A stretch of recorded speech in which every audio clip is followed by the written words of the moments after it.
So let's hear it for Professor Giordano. Thank you, everyone. All right, so good news first. Nancy Pelosi announced she's retiring.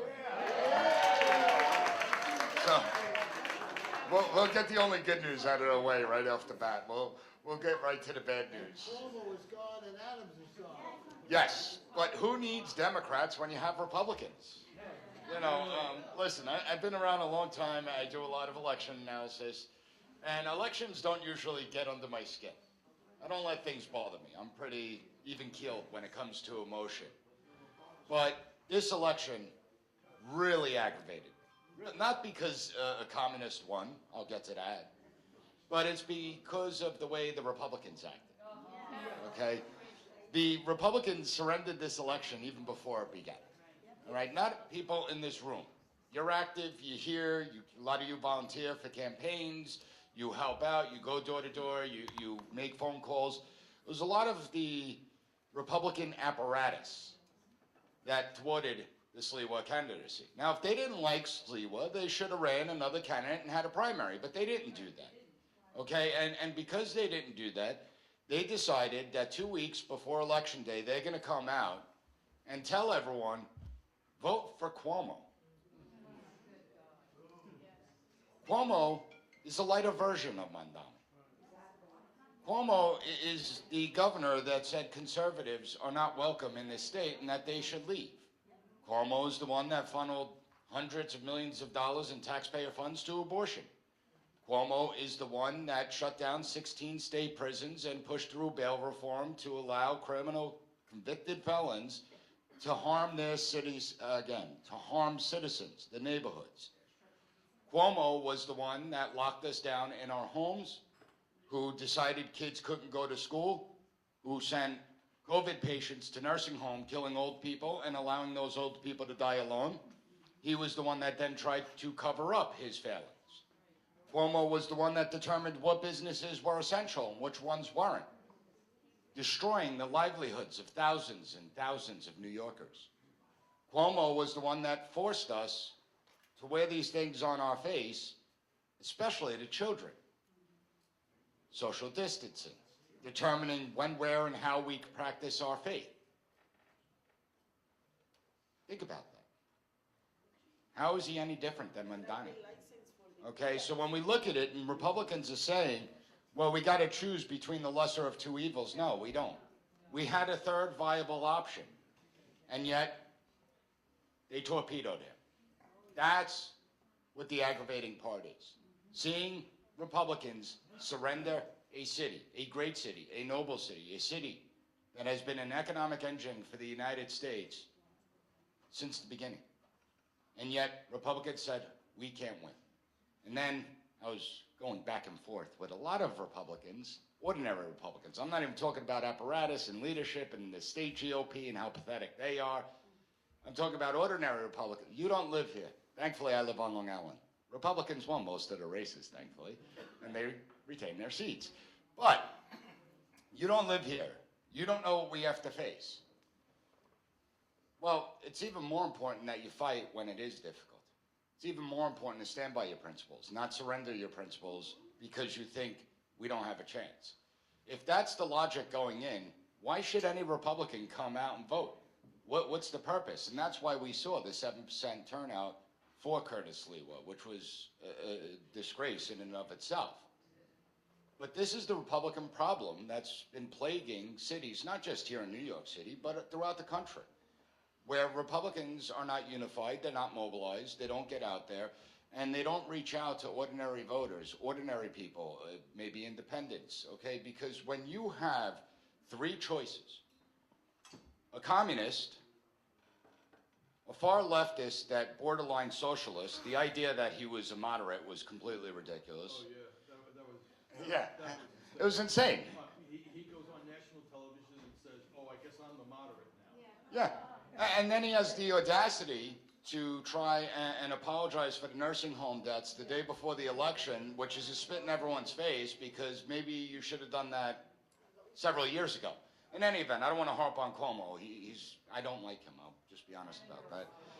But at what point do we ask the question, don't voters kind of get what they deserve?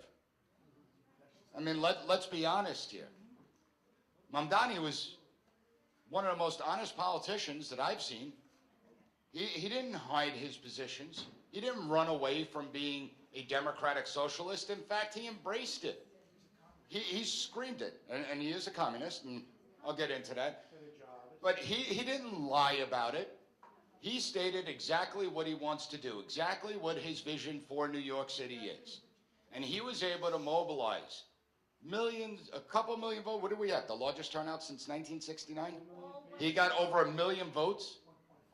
Okay, and when you look at that, he beat all the candidates combined. Now, if that's not a red flag, Republicans are now saying, well, it's a blue city, doesn't matter. And then we look at Jersey, it's a blue state, doesn't matter. We look at Virginia, another blue state, doesn't matter. You had a guy that said his opponent should be assassinated and his kid should be killed in front of the mother, and he gets elected. There's something deeply wrong in the American electorate, that Americans are gravitating towards this message of socialism and communism, and that Democrats would actually sit there and elect a person that literally called for the assassination and the killing of children. And they said, we don't care. We're going to support him anyway. And Republicans are saying, well, Democrats did what they were supposed to do. They won the states that they were supposed to. That's true to a certain degree. But the fact that we saw the turnout that we did is what is deeply disturbing to me. So when we have these off-year elections, turnout is usually relatively low. In fact, the last 4 mayoral races, turnout was between 23 and 26%. This election will probably end up 46, maybe even 47%, meaning a whole bunch of new voters who never voted before actually came out to vote. Well, no, they came from outside the country, from a lot of those places. We know that 83% of those that came supported Mamdani, but it goes even deeper than that. I think that when you look at the message of Mamdani, and then you look at his supporters, and then you look at how clueless and ignorant voters are. I mean, I was listening to one kid that was talking about how communism is a good thing, and the person asked him, well, which country should we emulate? He says, Cuba. Whoa. So you might go to bed hungry every night. You can't get a job, but at least you got nice weather year round. I mean, I guess that's the takeaway from that. But when you look at what Mamdani wants to do, it's a destructive force. And this is the evil we have to deal with in the United States. Okay? His victory speech was actually terrifying to someone like me. So for those that know me, know that I am someone that has principles, okay? And I constantly preach about limited government. I constantly preach that government is not the answer, it's not the solution. And yet in his victory speech, he says, no problem is too big for the government to solve, and no issue is too small for the government to take up. You see totalitarianism creeping in, and you see how dumb people are that they'll vote for it, how dumb people are that they'll give power to a government. Now, I don't know about you, but does anyone here know anyone that ever walks out of, like, let's say, a DMV with a huge smile on their face, being like, that was such a pleasant experience. I wish I could do that more often. Anyone? No. You go into a DMV, and what do you see? Miserable faces. Everyone's miserable. Okay? Now imagine you have to go to a DMV-like entity for your housing, because that's what he wants to do. Okay? When we talk about this idea of democratic socialism, first of all, we're going to cut the shit. There is no such thing as democratic socialism. It never existed. It never will existed. It's a lie. It's a myth. They point to the Nordic nations and the Scandinavian nations and say those are democratic socialist countries. They are not. Those are capitalist countries. In fact, those countries are more capitalist than we are here in the United States. I'm not sure how many of you are aware, but the United States ranks about 15th on the capitalist scale. We have a shared economy. We do not have a capitalist economy anymore. The pure capitalism existed from about 1870 to about 1900 in this country, where we started to see the greatest economic growth that we've ever seen. Ever since then, we've put in regulation after regulation after regulation. We are actually a heavily regulated economy. Denmark, Sweden, Norway, Finland, they all rank higher on a capitalist scale than we do. Think about that logically. And when they say we want this democratic socialism and they talk about the Nordic nations, if you look at the policies they're proposing, they're the policies of Venezuela. They're the policies of Cuba. Okay? In Sweden, they don't control the housing stocks. Yet that's exactly what Mamdani wants to do. He wants to take over housing. He wants to be able to determine the housing inventory. Well, that is communism. That's controlling the means of production. He wants government-run grocery stores. Well, these government-run grocery stores are going to have to compete with bodegas. Who do you think has a better shot of staying in business? The government-run one that has the funding of the government behind it? Or the guy that broke his ass for 20, 30, 40 years? Took the chance, took the risk, opened the business, worked hard, showed up at 4 o'clock in the morning, left at 10 o'clock at night. That person that doesn't have a shot against the government-run grocery stores that has an enormous amount of funding. So who's going to be the ones to suffer? The business owners. The people that did the right thing, the people that followed the rules, the people that took the risk. They're the ones that are going to be shifted. And it seems in American society today, if you do the right thing, you're the one that gets punished. Anyone know Mamdani's plan for schools in New York City? Good luck with that. Okay, not that we were producing Einsteins to begin with, let's be honest here. The proficiency levels in New York City, New York State, and throughout the country are absolutely abysmal. But one of his first actions is to dismantle the Honors and Gifted program. Think about that logically. The students that break their ass, that study hard, that do their homework, that show exceptional talent, they're the ones that are going to get punished because it hurts the feelings of underachievers. We used to reward high achievers. We used to reward the go-getter attitude, personal responsibility, self-reliance. Now we're punishing it. He also wants to shut down the charter schools. He doesn't want them operating in New York City. So how many licenses are going to be pulled? He wants to do the free busing and the free subway fares. Now, first of all, that ain't happening. Just so you're aware. The MTA, New York State Metropolitan Transportation Authority, is in charge of busing and in charge of the subways. The reality is that the MTA is broke. They can't afford not to charge any fares. And the state's not going to allow them to do that. However, what Mamdani can do is he could reimburse those that take the buses or the subways. You're paying for it. Not me, I'm on Long Island, but you're going to pay for it. Okay? Because the money has nothing in life is for free. So, yeah, that's true. Good point. When you're broke, we're going to have to bail out New York City. That's going to be a nightmare. But when we look and examine, forget the free fares. Imagine what the subways are going to look like. Imagine the people that are going to be sleeping on the trains, making it their homes. It's going to be a catastrophic disaster. Do you think tourists are going to want to come to Nauru? When we look at the prisons, what does Mamdani want to do with the prison? Well, he wants to shut them down.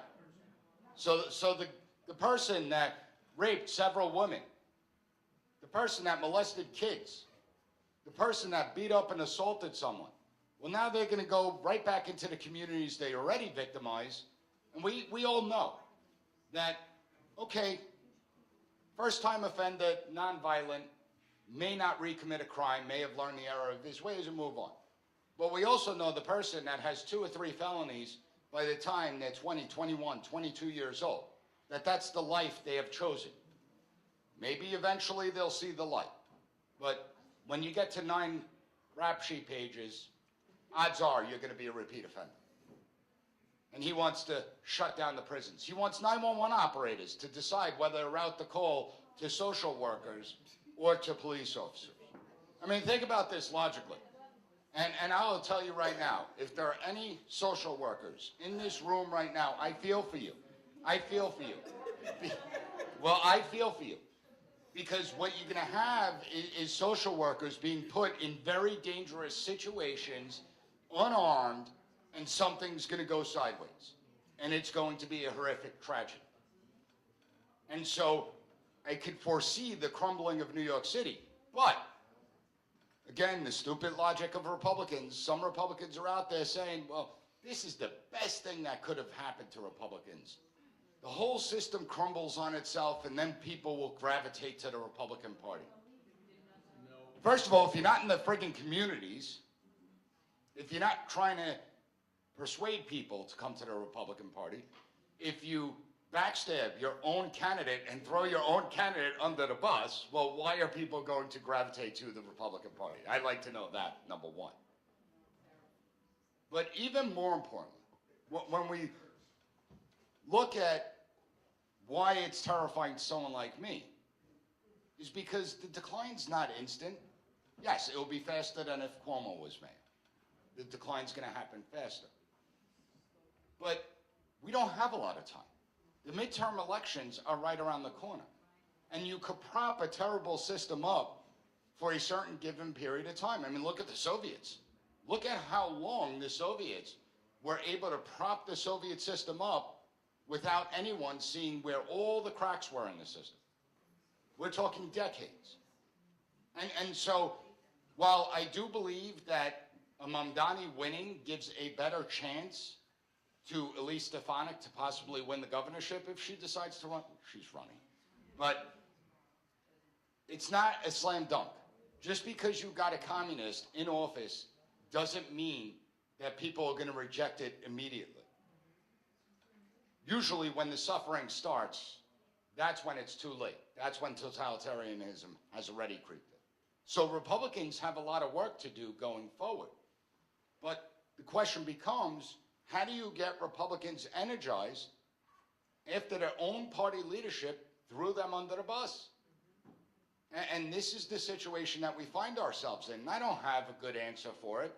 I would overthrow the entire state GOP apparatus. They have been completely and utterly useless. They sit there. You have these party bosses that they don't care about winning elections. They want to maintain their positions on power within the party, and they need to go. The truth of the matter is, Republicans don't win by acting like Democrats. Republicans don't win by supporting Democrats. Republicans win by getting out there like Trump did and went out there. And when we look at what Trump was able to accomplish, there's another thing that terrifies me. When Trump is on the ballot, people come out and vote. Republicans do very well. But when Trump is not on the ballot, Republicans don't come out and vote. And we've seen this in several elections. Some will say, well, that's because Trump said to vote Cuomo. I don't know why the hell he said that, but they'll say that. No, we've seen this in several election cycles where Trump wasn't on the ballot and Republicans did poorly. Well, Trump's not going to be on the ballot anymore. He's termed out. Unless him and Obama figure out a way to get a third term for that presidential race, we're not seeing him again. And so Republicans have to figure out a way to energize their voters. And you're not going to get any help from the party bosses. So it's organizations like this that actually matter. It's organizations like this that have to grow and build out. You can't rely on the Republican leadership coming in to save the day. They're not saving the city. So you want to save the city, it's going to start with each and every one of you. What does that mean? What does that entail? Well, it means getting involved. It means coming to these meetings, but not just coming to them. Bringing other people. Talking to other people and inviting them. Come hear what they have to say. Come listen to them. If you don't like it, you never come again. But if you like it, stick around. And maybe you could bring one of your friends, someone you know. You have to talk to younger people and get more younger people at these places. Create partnerships with other organizations to begin to build out. And not just talk to Republicans that agree with us, but also reach out to disaffected independents, of which there are many. Not dictate to them about what they should believe or how they should believe. Listen to them. Listen to their complaints. And then point out, well, that's because of who's in the mayor's office, Gracie Manchin. That's because of the governor of the state. When we look at it, Democrats can't blame Republicans for any problems that we have. You got a radical city council. Mamdani's going to get everything he wants. People are like, oh, well, the state will stop. No, they won't. Okay? So you have a radical city council.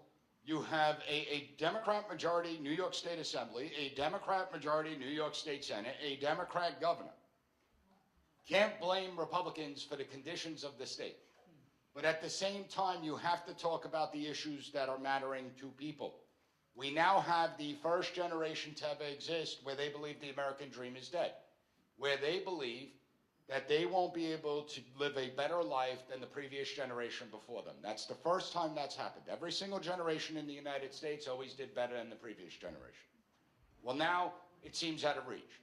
You have a bunch of people that are disaffected, that don't have faith in the system anymore. And so they gravitate towards that message of socialism. They were told, go to the college, go to a four-year university, get this piece of paper, and don't worry about what you make. You want to major in gender studies and take out a $200,000 loan, go for it. It's like the dumbest thing I've ever heard. And I teach college. I mean, half the majors should be axed out, all right? But you see high levels of debt. You see laziness. You see ignorance.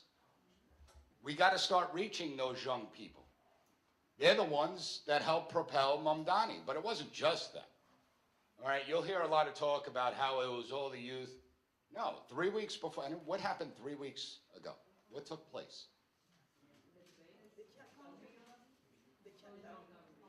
No shutdown. It was a rally. It was called the No Kings Rally. Okay, now, first of all, if we are in a fascist country, you don't have no Kings rallies. That just goes without saying. But again, I saw a lot of Republicans making fun of it. I mean, in my area, it was funny because there was like 5 people on a street corner singing, and they just were morons. Okay, but we have to look at the city. Millions of people did turn out to the No Kings protest. And yeah, there may have been some paid protesters, but you're not paying that many people. Okay, and so these people willingly took time out of their Saturday to go to a protest. You think those people are voting?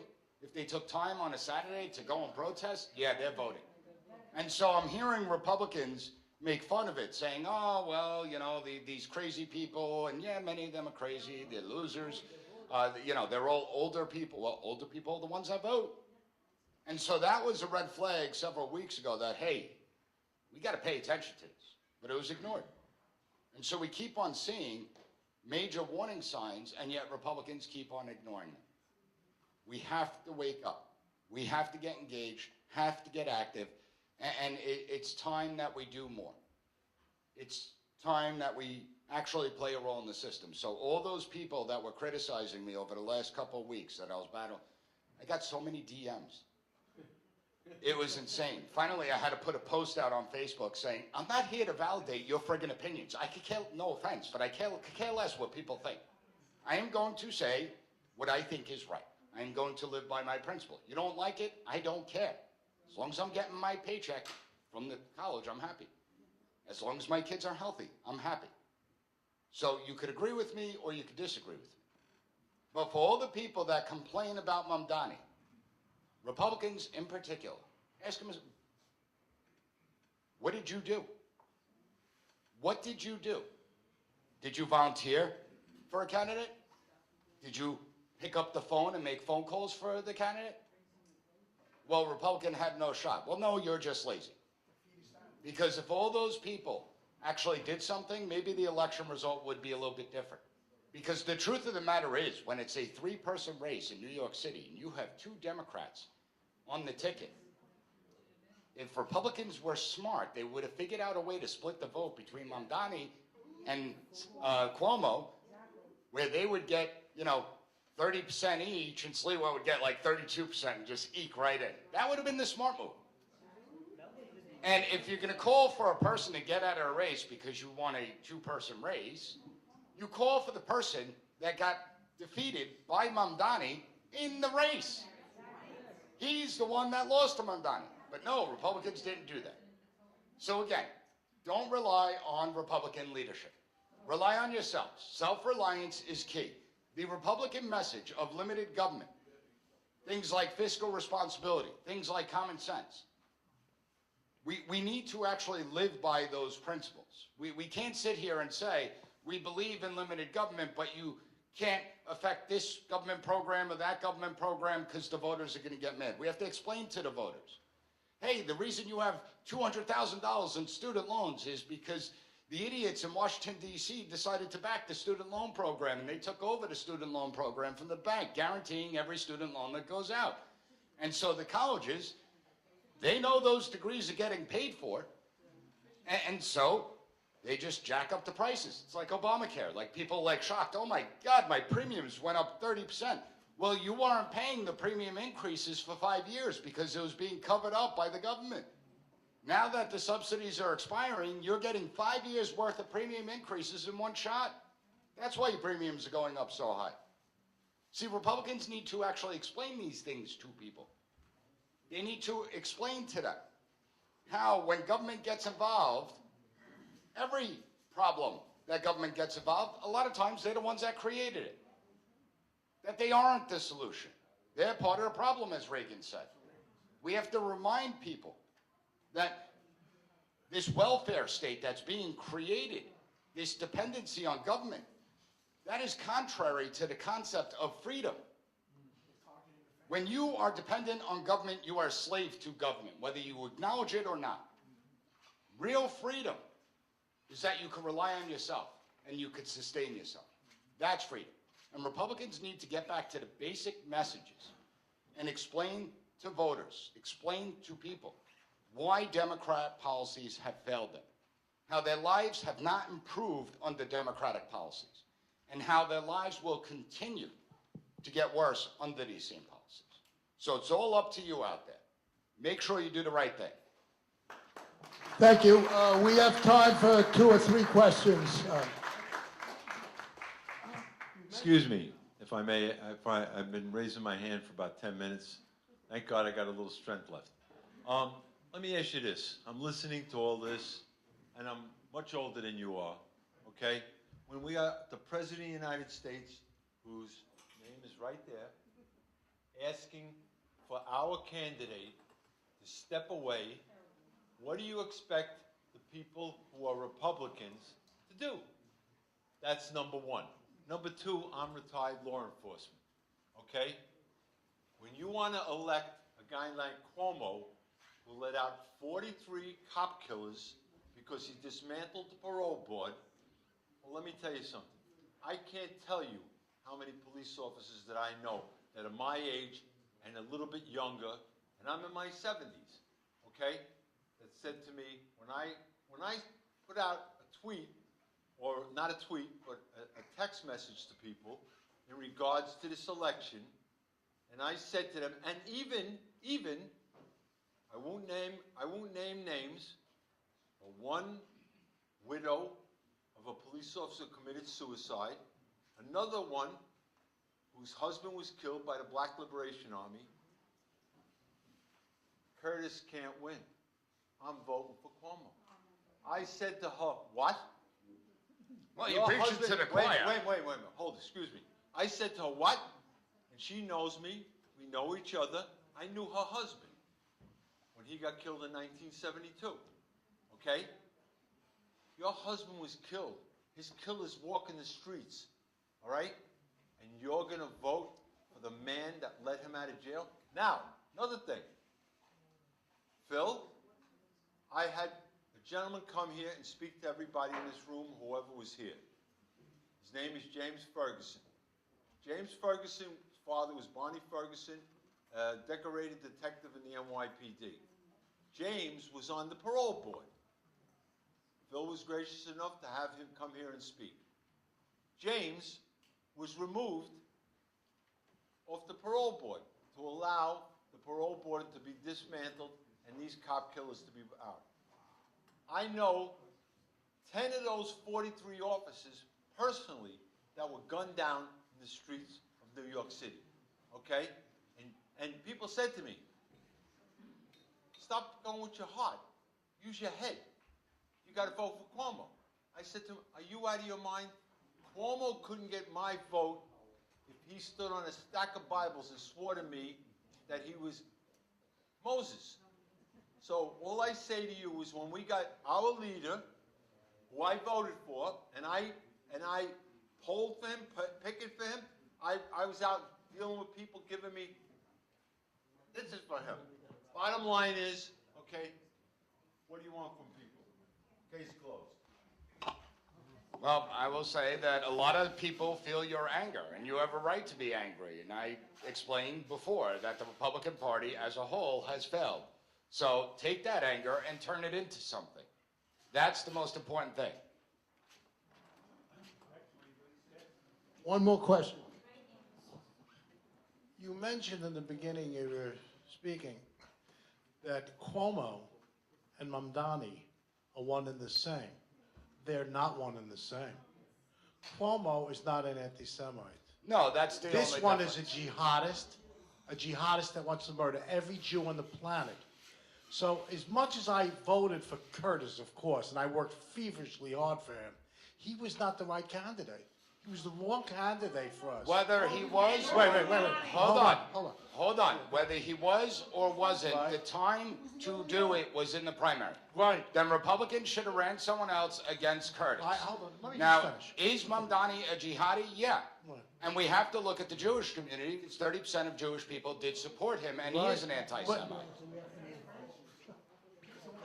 Laura, So I spoke to a lot of Republicans and Democrats, and everyone I spoke to who saw the debates or who even know the candidates, we didn't have to sell Sliwa. It's not we didn't get the message across of how good he was, and we had a big turnout too.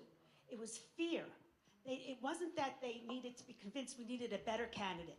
We didn't need a better candidate. They said that a Republican can't win. If we replaced Sliwa with anybody, if Jesus Christ was a Republican, he couldn't win because he was a Republican. And the message was, you can't vote for a Republican.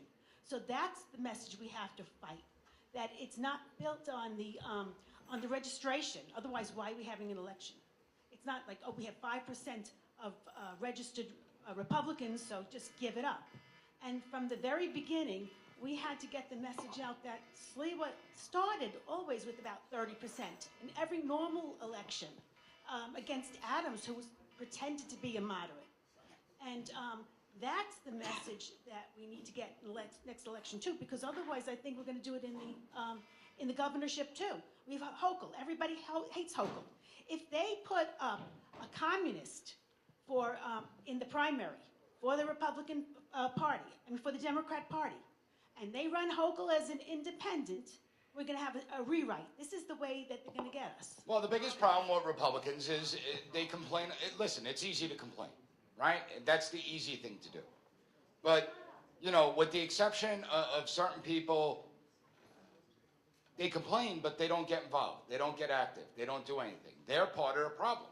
And it's how do you get all those people that want to complain about Mamdani, about Cuomo, about Republicans, how do you get them active and actually out there voting? And that's the problem that we face. I mean, I would look, someone like Phil McManus, out there, every day, every weekend, out there, helping candidates, everything he could. Where's everyone else? And that's part of the problem. okay, we have one more question here. We have to move on. You know, if we're getting a lot in the way of questions. What we're going to do, we have another speaker. So after the second speaker, we'll have plenty of time for questions and answers. I think part of what I've been seeing going on the last year or so is that a lot of the people I talk to, a lot of the Republican people who I talk to, they don't understand communism. They don't understand socialism. And I think if you want to get to the root problem, is they need to be educated on what socialism actually is, where it came from, what the results are. Now, there is a free course by the Hillsdale College that's an online free course, and it has quizzes, and you can take it over and over again. It's yours forever. It's a they ask for a small donation if you want to donate, but the thing is, it's very thorough, and it's historical. It's very complete. And it takes a while. You gotta concentrate on it. You can get through it, like if you really concentrate on it in a couple of days. Otherwise, it might take you a week, but it's extremely well done. And if for people who really don't know what the problem is, that's a good solution. Hang on a second. I just wanted to answer that. What the gentleman said about Hillsdale College is right. but there's something else we could do here too, because communication and education throughout the borough of Queens is absolutely critical, all right, to get everybody spun up to the right level. And there's nobody who does it better in this area than Professor Nick Giordano, all right? You would do us and yourselves, and I'm sure Professor Giordano a favor, if you would click on his past report. Did I say that right, Nick? PAS report. PASreport.com. You go there, listen to the podcast. As far as Hillsdale, they always have great information, but the people that go to Hillsdale to take those courses, you pretty much have those people already. Our problem, and something that I harp on in my podcast, is the idea of education and government corruption, right? You have entire generations that are flowing through an education system that are actually promoting socialist principles, that actually don't even teach about communism. And those students are never logging on to the Hillsdale website to get the education. But education is key.